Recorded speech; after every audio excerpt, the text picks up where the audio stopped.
Friends, good morning everyone. कल हमने क्या देखा था? कल हमने देखा था उदाहरण हमारा 9.1 और ये दिया था मैंने आपको होमवर्क में लिए, ठीक है। और यहाँ तक था सिर्फ वैल्यू रखनी थी, मान रखना था और निकालना था, ठीक है। और उसके पहले हमने देखा था यंग गुणांक के लिए। तो अब यंग गुणांक वाला एक चीज याद रखना, ये भी बता रहे हैं सिग्मा इज इक्वल टू क्या होगा, वाई एप्सिलॉन। तो सिग्मा हमारा क्या हो जाएगा, प्रतिबल, वाई हो जाएगा हमारा यंग गुणांक और एप्सिलॉन हो जाएगा हमारा विकृति के लिए, ठीक है। कौन सी विकृति रहेगी, लंबाई के लिए करेंगे तभी हम यंग गुणांक का उपयोग कर सकते हैं। तो विकृति यहाँ पे रहेगी हमारी अनुदैर्ध्य विकृति, ठीक है। कौन सी हो जाएगी, अनुदैर्ध्य विकृति, ठीक है, याद रखना। अब देखो उसी के बाद हम स्टार्ट करते हैं उदाहरण 9.2, ठीक है। उसी के बाद स्टार्ट करते हैं उदाहरण 9.2 और देखो उसके पहले हम क्या करते हैं, एक बार मैं क्वेश्चन बता देता हूं, ठीक है। क्वेश्चन में देखो क्या क्या दिया हुआ है और क्या याद करने के लिए बोला हुआ है। देखो अगर उदाहरण की बात करें तो क्या बोला है, एक कॉपर वायर है, उसकी लंबाई दी है, और एक स्टील का वायर, इस्पात लिखा होगा, इस्पात मतलब स्टील बोल सकते हो। तो मतलब दो वायर दिए हुए हैं, एक लोहे, एक तांबे का मान सकते हो और एक मान सकते हो इस्पात मतलब या फिर स्टील के लिए, ठीक है। दो तार दिए, मतलब अलग अलग धातु के दो तार दिए, उनकी लंबाई दी हुई है। उदाहरण हो गया हमारा 9.2, ठीक है। और उसके अंदर देखो क्या क्या दिया हुआ है, हमें दिया हुआ है यहाँ पे, थोड़ा एक मिनट, तब देखो तो दो चीजों के लिए, तो जैसे अगर मान लेते हैं कि हम लंबाई ले देते हैं पहले तांबे के लिए, तो तांबे के लिए हम टी लिख लेते हैं, टी से तांबा हो जाएगा। तो इसकी लंबाई दी है, मतलब दो तार दिए, दो तारों की उन्होंने लंबाई दी है। तो पहले तार की लंबाई दी उन्होंने LT इक्वल टू 2.2 मीटर, और दूसरा स्टील का है तो स्टील के लिए हम S लिख लेते हैं, तो उसकी लंबाई हो जाएगी यहाँ पे 1.6 मीटर, मतलब दो तार दे दिए, दोनों की लंबाई दे दी, ठीक है। और दोनों का देखो व्यास दिया हुआ है, ठीक है, दोनों का व्यास दिया हुआ है, तो व्यास को हम डी से दर्शा देते हैं। और व्यास में तांबा और स्टील लिखने की जरूरत नहीं, क्योंकि दोनों का व्यास समान है, तो किसी के लिए भी रहेगा तो दोनों के लिए समान है, तो dt और ds लिखने की हमें जरूरत नहीं है। और व्यास है तुम्हारा 3 mm, ठीक है, और mm में, और इसको अगर मीटर में कन्वर्ट करना हो तो 1000 से डिवाइड करोगे, और 1000 से डिवाइड करो तो तुम्हारा आंसर आ जाएगा 0.03 मीटर।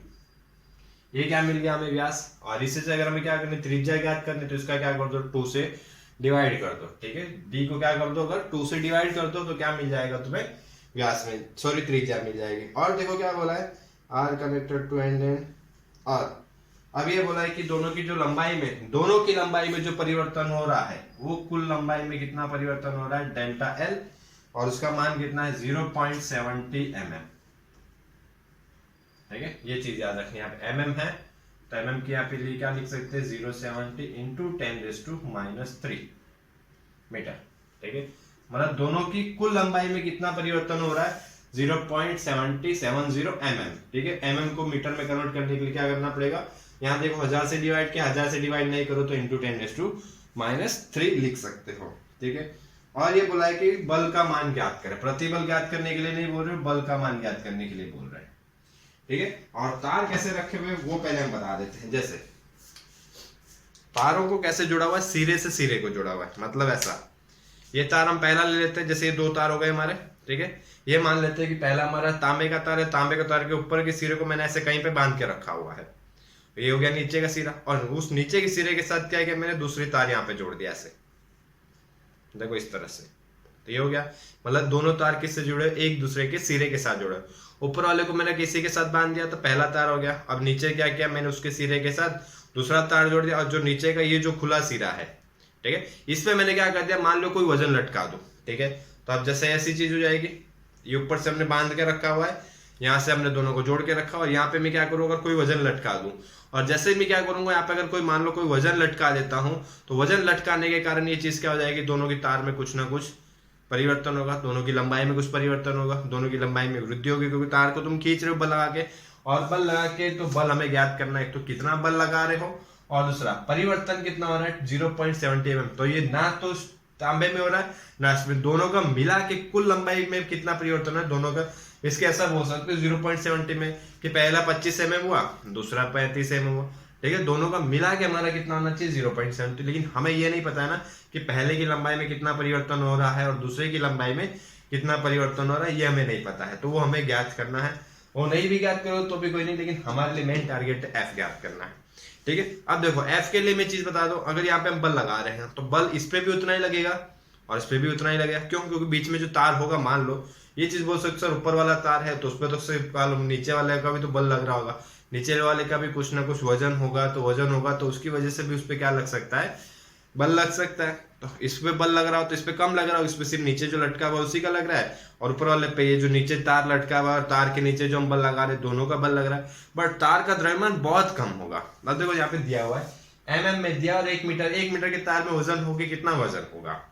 ठीक है, तो 1 मीटर तार से कोई फर्क पड़ेगा नहीं, तो उसकी लंबाई से नीचे लटकाने से कोई भी फर्क पड़ेगा नहीं। इसकी ऐसा मान सकते हो, देखो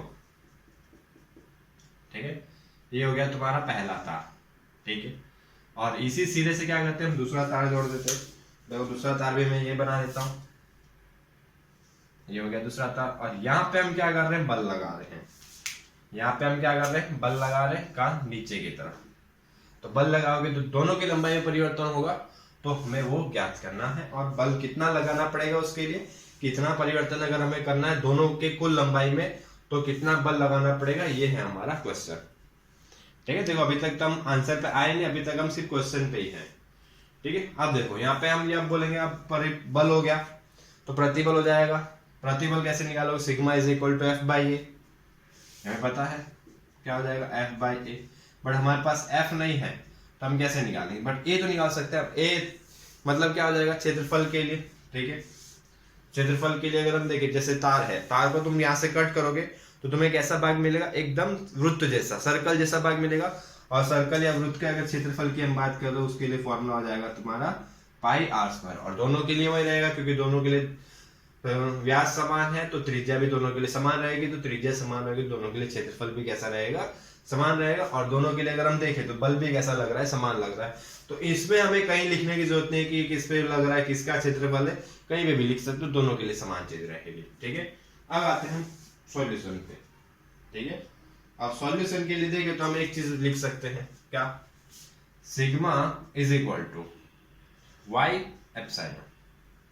क्या आ जाएगा? Sigma is equal to Y epsilon. ठीक है, अब देखो दोनों के लिए बल समान है, दोनों के लिए क्षेत्रफल समान है, तो दोनों के लिए सिग्मा का मान भी क्या होगा, समान होगा। तो पहले हम किसके लिए लिख लेते हैं, तांबे के लिए।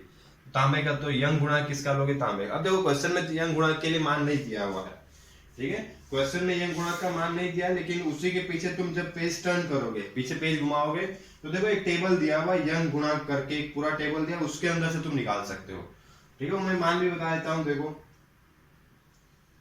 ठीक है, तांबे के लिए दिया हुआ है तुम्हें वाई टी का, यहाँ पे मैं मान लिख देता हूँ।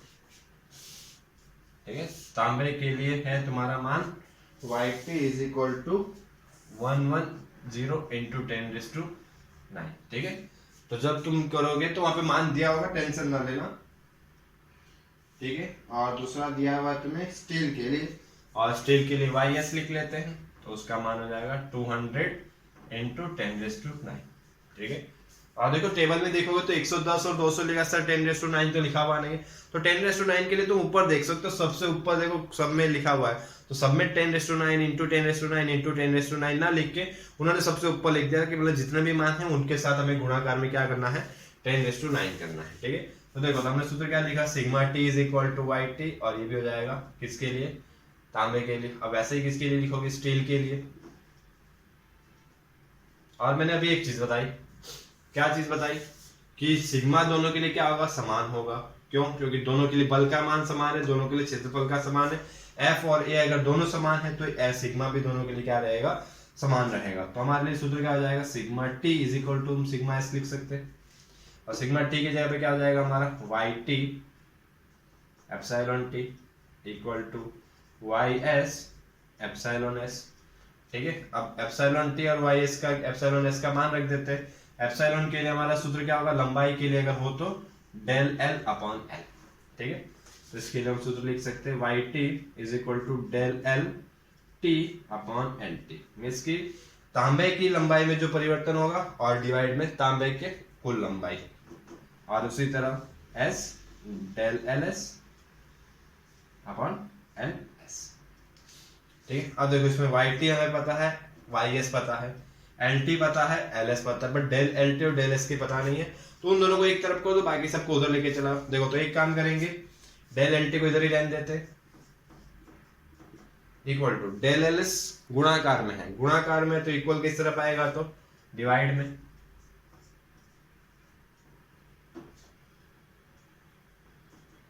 ठीक है, डेल एल एस कहाँ गया, डिवाइड में, क्योंकि इन दोनों का मान हमारे पास नहीं है तो दोनों को हमने अलग कर दिया। तो इधर क्या बचेगा, वाई एस, और ये एल टी है कहाँ जाएगा, ऊपर, डिवाइड में तो ऊपर चला जाएगा गुणाकार में, और ये गुणाकार में तो ये कहाँ चला जाएगा, डिवाइड में। देखो चीजें उल्टी है तो चीजें याद रखना है कौन सी चीज कहाँ आएगी। ठीक है, अब कुछ नहीं करना है, सबका मान रख लो। वाई एस है हमारे पास, एल टी का मान भी है हमारे पास, वाई टी का मान भी है, और एल एस का मान भी है। ठीक है, और सबका मान अगर तुम रखोगे, ठीक है, नहीं तो रख लेते हैं, एक बार रख लो और सॉल्व कर लेना। क्या आ जाएगा, del L T upon del L S equal to, ठीक है, तो वाई एस के लिए हो जाएगा 200 इंटू 10⁹, एल टी कितना है हमारा 2.2, डिवाइड बाय वाई टी कितना होगा 110 इंटू 10⁹, और एल एस है हमारा 1.6, और 10⁹ कैंसिल, और यहाँ से 0 कैंसिल, तो देखो उसी बचा क्या 20 इंटू 2.2। देखो इसका आंसर भी मैं बता देता हूँ, तो हमारा बचेगा ये 20 into 2.2 divide by 11 divide by 16, तो इसका पूरे का आंसर आएगा 0.25। So del L T upon del L S is equal to 0.25। ठीक है,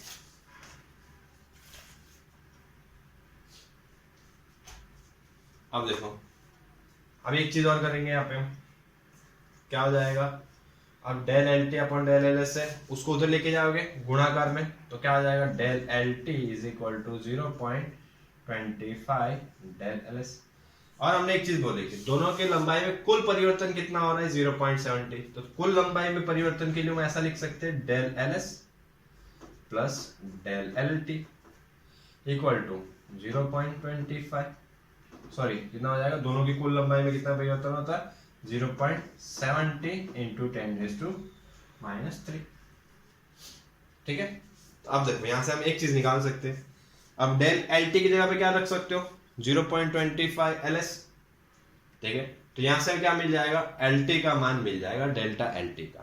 ठीक है, क्या करना है, इसका मान यहाँ पे रख देना है, डेल एल टी की जगह पे तुम्हारा क्या हो जाएगा, del L S plus 0.25 del L S is equal to 0.70 into 10⁻⁻3, और दोनों में से क्या कर दो, डेल एल एस कॉमन निकाल लो। ठीक है, और देखो डेल एल एस कॉमन निकाल लो, तो यहाँ पे लिख देते हैं, ये पोर्शन में निकाल देते हैं। ठीक है, तो यहाँ पे तुम्हारा क्या हो जाएगा, डेल एल एस दोनों में से कॉमन निकाल लिया, तो यहाँ पे क्या बचेगा 1 प्लस 0.25 इक्वल टू 0.70 इंटू 10⁻⁻3। ठीक है, ये बचा। अब 1 प्लस 0.25 1.25, और ये कहाँ चला जाएगा, डिवाइड में, तो हमारे लिए डेल एल एस का फॉर्मूला क्या आ जाएगा 0.70 डिवाइड बाई 1.25 इंटू 10⁻⁻3। ठीक है, देखो तब इसको सॉल्व करो तो डेल एल एस मिल गया, लेकिन हमें तो एफ ज्ञात करना है। ठीक है, तो एफ के लिए क्या करेगी यार, एफ के लिए कुछ भी करने की जरूरत नहीं, सब इसी में मान रख दो। ठीक है, ठीक है, देखो अब कुछ नहीं करना, इन दोनों में से जैसे यहाँ पे डेल एस का मान मिला, तो सिग्मा एस वाले को इस फॉर्मूला यूज कर लो। सिग्मा एस के लिए हमारा फॉर्मूला क्या आ जाएगा, sigma S is equal to Y S epsilon S. Sigma S की जगह पे क्या लिखेंगे, F by A equal to Y S epsilon S की जगह पे क्या बताया, तभी हमने बताया था, ये एप्सिलॉन एस की जगह पे del L S upon L, और ए कहाँ जाएगा गुणाकार में, तो एफ के लिए तुम्हारा फॉर्मूला जाएगा Y S del L S into A upon L. ठीक है, हो गया। अब देखो वाई एस का मान है हमारे पास डेल एल एस का मान नहीं था, इसलिए हमने ये मान निकाला। डेल एल एस का मान निकाल लिया, ए का मान यहां से निकाल सकते हैं, और एल का मान तुम्हें क्वेश्चन में दिया हुआ है। किसके लिए कर रहे हो? एस के लिए कर रहे हो तो एस वाला आ जाएगा। और एल एस का मान, सबका मान रखोगे तो, और तुम्हारे यहाँ पे सबका मान रखने पे तुम्हारा एफ का मान यहाँ पे आएगा 1.8 इंटू 10⁻²⁰ न्यूटन। ठीक है, अब इतना काम तुम कर लेना। देखो समझना सिर्फ यहीं तक था, इसमें सिर्फ मान रखना है। ठीक है, तो इसका एक बार आराम से स्क्रीनशॉट ले लेना और फिर नोट डाउन कर लेना।